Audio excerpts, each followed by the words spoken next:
Kita pindah ke sini aja ya, ke buku paket halaman 50 tentang contoh text expositions. Kenapa misalnya pakai contoh di buku agar bukunya juga kepake ya. Dan ini juga materinya lebih baik, lebih menarik aja gitu. Nah, di sini udah ada bagan-bagannya untuk membedakan bagian mana sih introductions atau thesis statement, yang bagian mana argumen. Terus ada tanda-tanda warna-warna dari teksnya, jadi akan lebih mudah untuk dibaca gitu ya. Nah, di sini ada judulnya tentang banning of motorbikes is necessary in housing areas. Larangan motor itu diperlukan juga dalam area perumahan gitu. Maksudnya mungkin penggunaan motor yang berisik atau gimana. Nah, di sini ada bagian introductions. Motorbikes are nuisance and cause for great distress. Even though motorbikes are considered as the most convenient form of transportations, I think they are hazard to human animals as well as the environment. Jadi dia menjelaskan bahwasannya motor itu juga bisa memberikan banyak kerugian gitu ya. Maksudnya kenapa? Karena dalam pertimbangan gitu, motor itu bisa mengganggu kenyamanan, terus bisa mengganggu lingkungan atau membahayakan orang, bisa membahayakan binatang dan lingkungan. Menurut si penulis, I think motorbike should be banned. Kenapa harus dilarang dalam area perumahan? Itu karena berisik, noise, amount noise, air pollution, disease, and accident. Itu maksudnya alasannya bisa berisik, polusi udara, terus mungkin penyakit dan kecelakaan. Itu penyebabnya kenapa si penulis itu menulis larangan tentang penggunaan motor di bagian lingkungannya. Nah, dia memberikan alasan-alasan nih, argumen-argumennya. Argumen pertama, kenapa sih nggak boleh ada motor?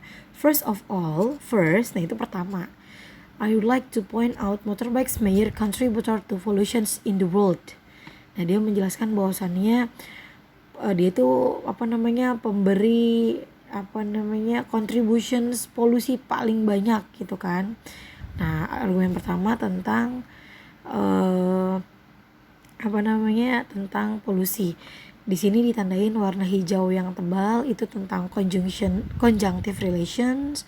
First of all itu adalah tadi yang penyambungnya ya, causal conjunction itu adalah di sebab-sebabnya itu karena apa. Yang diwarnain orange dan warna orange gelap dan orange terang, tuh di situ ada keterangannya.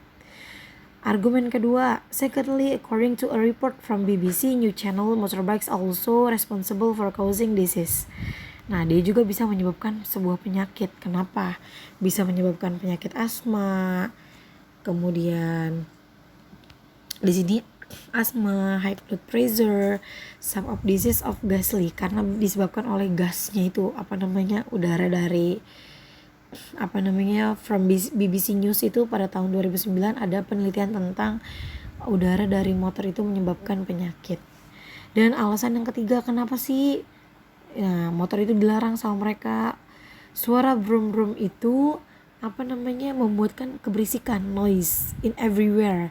It's extremely difficult to sleep, susah tidur, atau mungkin orang tua yang memiliki infant itu anak-anak bayi, kemudian fall asleep, jadi susah buat tidur akhirnya karena berisik. Dan yang terakhir argumen berikutnya, kenapa sih motor itu dilarang sama dia? Karena motor itu bisa menyebabkan accidents, seperti di argumen 4. Accidents itu bisa berbagai macam ya, bisa nabrak binatang, nabrak manusia. Di sini di keterangan seperti itu. Nah, jadi intinya, di conclusionnya itu dia menjelaskan bahwasannya from the arguments above I strongly, dia memantapkan bahwasannya dia sangat melarang motor ada di housing areas gitu. Nah, kenapa sih dia bisa berpikir seperti itu? Karena dia pikir lebih banyak negatifnya daripada positifnya dari si motor tersebut. Kurang lebih seperti itu penjelasan mengenai expositions, analytical exposition. Dia menjelaskan tentang argumen-argumen dari sebuah kejadian. Nah, di sini ada di halaman berikutnya, di halaman 53. kita beralih ke conversation. Kenapa kita beralih ke conversation? Jadi analytical exposition itu bisa dua macam. Yang pertama itu adalah secara tertulis, secara teks. Yang kedua bisa juga secara obrolan. Dimana temanya pada kali ini ada passive smoking is silent killer. Dan yang kedua, why is learning English important? Yang pertama itu adalah perokok pasif itu adalah pembunuh yang silent gitu, yang gak ketahuan, dibunuh secara tanpa diketahui. Kemudian yang kedua itu analytical exposition tentang mengapa bahasa Inggris itu sangat penting.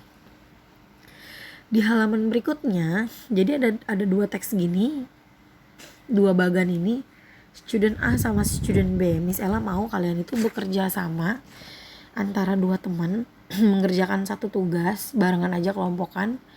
Pilih salah satu, mau yang tentang English important atau passive smoking is silent killer, yang menunjukkan tentang argumen. Jadi nanti teks ini nih pertama dia bahas tahu gak sih kalau smoking itu dangerous and active smoking. Smoking pasif itu lebih bahaya daripada pasif itu lebih bahaya daripada aktif. Nah, si student B jawab, I know, but I think it's not dangerous, people say it.